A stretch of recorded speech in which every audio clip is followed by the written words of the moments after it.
Gore, viens ici et mange de la viande. Un petit tigre cube plein de vie s'approcha en courant. Il était très espiègle. Il ne ressemblait pas du tout à un tigre féroce, mais plutôt à un petit chat mignon. D'où venait ce petit tigre? Pourquoi était-il si obéissant?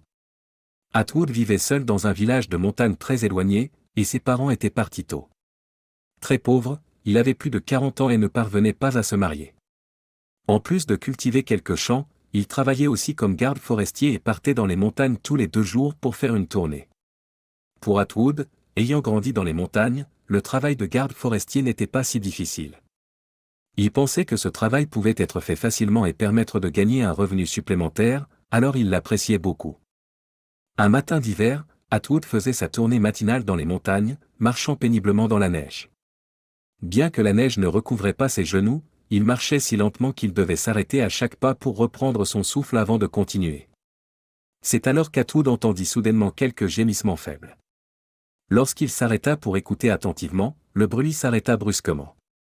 Il pensa que c'était une hallucination, et juste au moment où il allait repartir, le bruit se fit entendre à nouveau.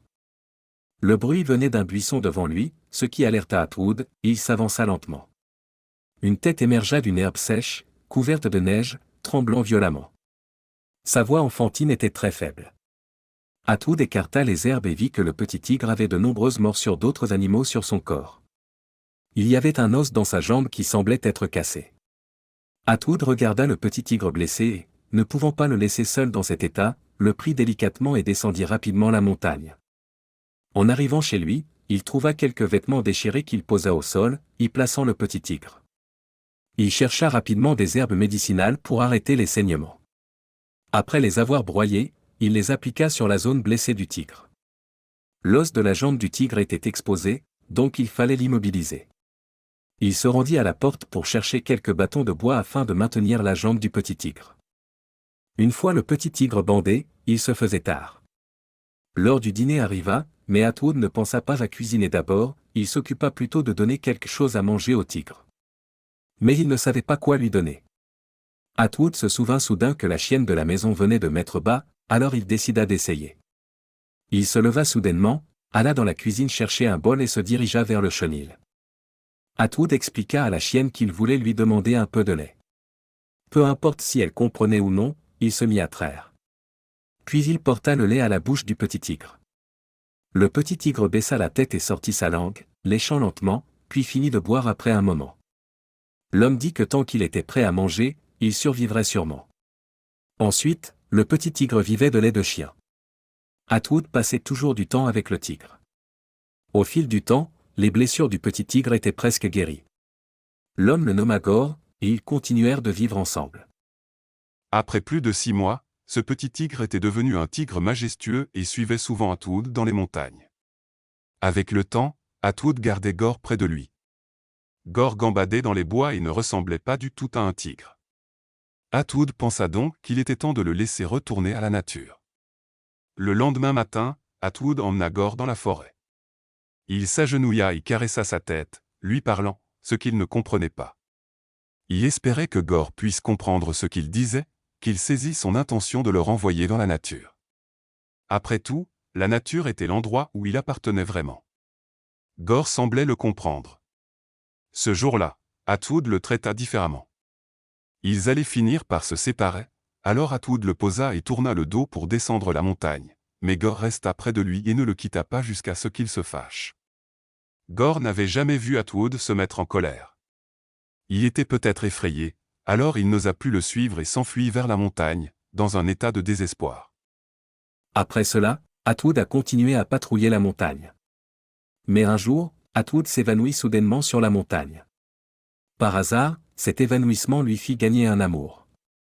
Après s'être évanoui, Atwood a été vu par Bonnie, qui montait la montagne, et Bonnie a crié le nom d'Atwood.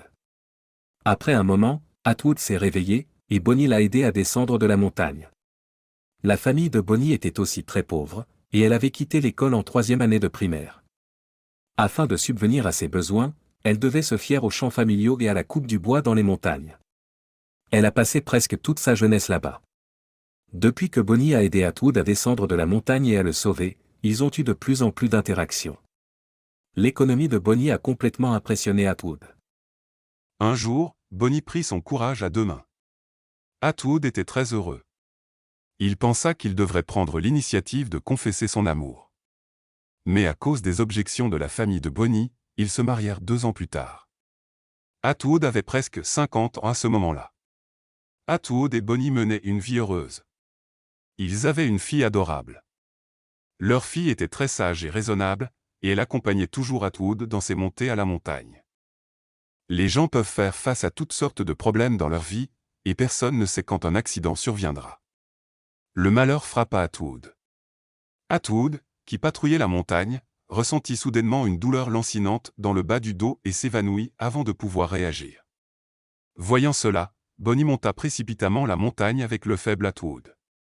Il leur fallut près de 2 heures pour atteindre la route principale et ils arrêtèrent une voiture de passage pour aller à l'hôpital. Après un examen systématique, le médecin conclut que le rein gauche d'Atwood rétrécissait progressivement et que son rein droit était en train de se nécroser. Le coût élevé de l'opération poussa Atwood à choisir d'abandonner directement. Il quitta l'hôpital et rentra chez lui après seulement quelques jours de perfusion.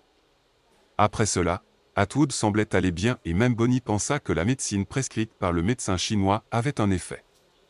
3 ans plus tard, l'état d'Atwood s'aggrava de nouveau, ce qui attrista encore plus Bonnie. Le rein gauche d'Atwood était gravement atrophié, tout comme son rein droit. Mais Atwood disait qu'il se sentait mieux et avait moins de douleur, tant qu'il se reposait dans la forêt. C'était l'été, et le soleil était très chaud sur le sol, ce qui correspondait à la saison des incendies de forêt. Même s'il faisait attention, Atwood ne réussit pas à éviter la catastrophe. Un incendie de forêt éclata et Atwood sut que quelque chose n'allait pas lorsqu'il vit quelques volutes de fumée s'élever des montagnes non loin. Le feu se propagea rapidement. Atwood n'eut pas le temps de réagir et le feu se répandit vers lui avec le vent. Atwood se contenta de descendre la colline, mais en ne faisant pas attention, il trébucha et tomba. Avec un grand bruit, un tigre apparut devant lui. Cette scène lui semblait familière. Atwood se retrouva pris en sandwich avant de pouvoir réfléchir. Il ne voulait ni être mangé par cette bête, ni brûlé en cendres. Atwood ferma les yeux et pensa que son état physique ne durerait pas longtemps, alors il choisit d'accepter son destin. À ce moment-là, le tigre semblait anxieux et s'avança devant lui, attrapant ses vêtements et le traînant de temps en temps, ce qui surprit Atwood. Que se passait-il avec ce tigre? Devant les bêtes, l'homme avait-il encore une chance de survivre? Le tigre ne s'arrêta pas de tirer Atwood, ce qui redonna de l'espoir à ce dernier. Il se leva rapidement et courut dans la direction où le tigre l'entraînait. Peu après, un tronc d'arbre tomba soudainement du ciel. Atwood ne s'empressa pas d'éviter et fut écrasé sous le tronc en feu. Après que le tigre ait éteint les flammes sur son corps, des traces de brûlure étaient visibles sur sa peau. Il prit un bâton pas très loin et le tendit à Atwood. Après qu'Atwood ait pris le bâton, il repoussa le tronc de l'arbre. Sans avoir le temps de réfléchir, il dut endurer la douleur et continuer à courir en bas de la montagne. Le tigre menait la route et restait toujours vigilant. Escorté par le tigre, Atwood réussit enfin à rentrer chez lui en toute sécurité. Après avoir déposé Atwood en bas de la montagne, le tigre se frotta plusieurs fois contre son corps. C'est à ce moment-là qu'Atwood aperçut la longue cicatrice sur la jambe du tigre. Lorsque ce petit tigre avait été blessé, bien que ses jambes aient guéri, les cicatrices étaient toujours là. Atwood demanda au tigre si c'était Gore et attendit une réponse. Mais le tigre avança, secoua la poussière de son corps, poussa un long sifflement puis se dirigea vers la montagne. Atwood était désespéré. Il ne voulait pas qu'il retourne, car le feu de la montagne était hors de contrôle et cela serait dangereux. Mais le tigre disparut dans le feu, comme s'il ne l'avait pas entendu. Lorsque Atwood rentra chez lui, Bonnie fut horrifiée de le voir dans un état de confusion. J'ai sauvé un petit tigre mourant lors de ma patrouille en montagne. Je ne te connaissais pas à l'époque, je l'ai gardé près de moi et l'ai ensuite relâché. J'ai réussi à m'échapper cette fois-ci uniquement grâce à lui. Je n'ai rien fait de majeur, mais c'est un tigre qui m'a sauvé. Atwood secoua la tête, incrédule. Les incendies de forêt endommagent les forêts, et un seul feu peut réduire toute une forêt en cendres en un instant. Les animaux, les humains et même la nature entière sont inextricablement liés. La prévention des incendies de forêt nécessite les efforts conjoints de tous. Nous devons créer un meilleur environnement social pour rendre les animaux et ma maison meilleure. C'est l'histoire du jour. Cliquez pour vous abonner pour plus d'histoires intéressantes.